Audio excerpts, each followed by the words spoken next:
It's the bracket. V'hinei bechinas atzimtzum. Let me just tell you this. The Rebbe holds that from V'hinei bechinas atzimtzum to the end of Perek Hey is one long Maimed Amuzgil. And that in fact, the Bachar Hazetzer saw two brackets one after the other. He thought one of them was a mistake, so he took it out. And at the end of Perek Hey, there should be a double bracket. And the Rebbe has a siche, I think it's a Chelik Chafalaf. It's probably one of the longest siches in Lekutei Sichos. Very, very, very long, very, very, very involved. That explains this Perek and a half.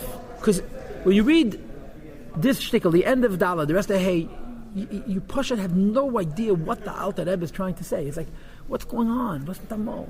So the Rebbe says a few nekudas, and to be sure, I'm still not sure I understand Pshat in the Sikha. I've learned the Sikha more than once. But the nekuda that I understood about this Perek, this shtickle, this bracket, and then Perek Hey is that we know now. We've come across essentially our second Iker point of Shari Yichud V'Amunah.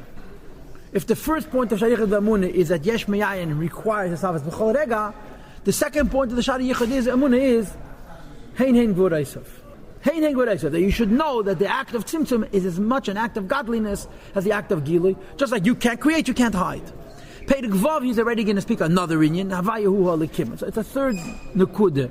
In the Rebbe says, Peidal and Perek Hey, the end of Peidal and Perek Hey are addressing the following question.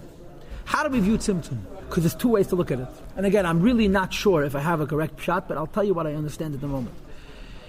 Do you view Tzimtzum as simply allowing the world to exist? Kila Neima La'elam, the Ikir creator is Chesed. Gedula, as he calls it. Because that makes Yesh Meyayin and Savas B'chol Rega the world.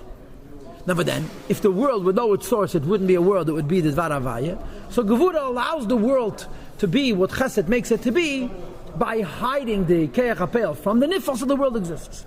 Says the Rebbe that the entire point of this end of Perek Dal and the whole of Perek Hey is to argue as Nishtazor.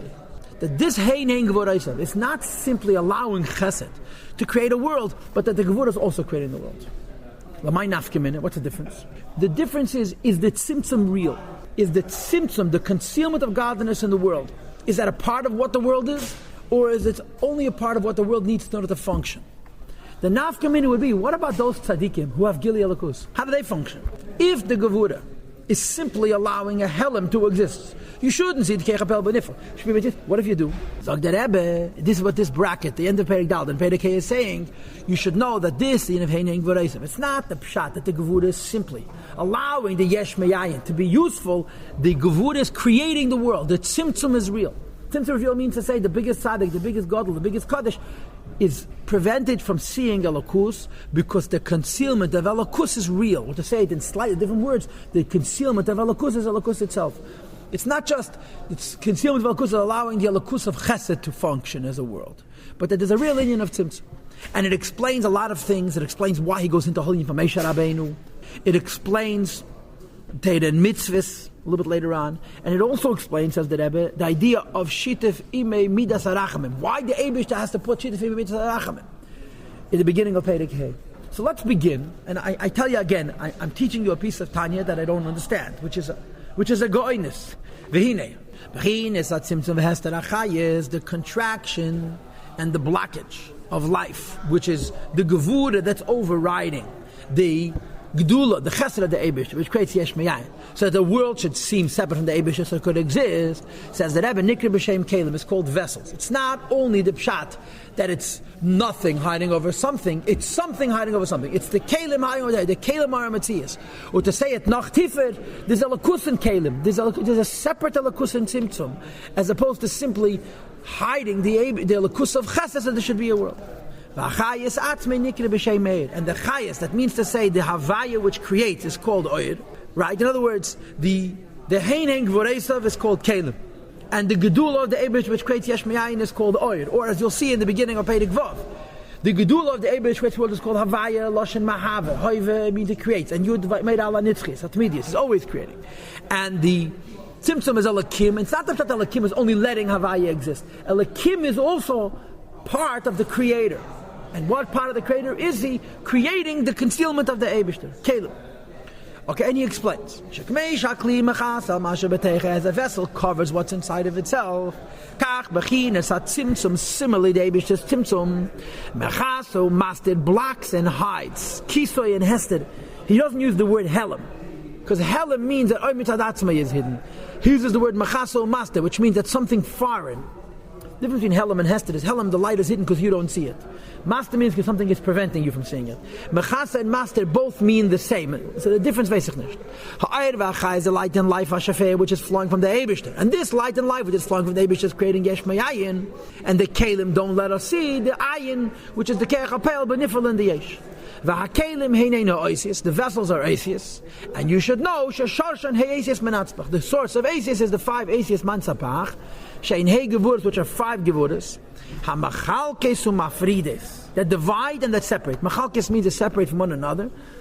Umafrides, I suppose, also means the same. Hahevav akel, the air and the sound.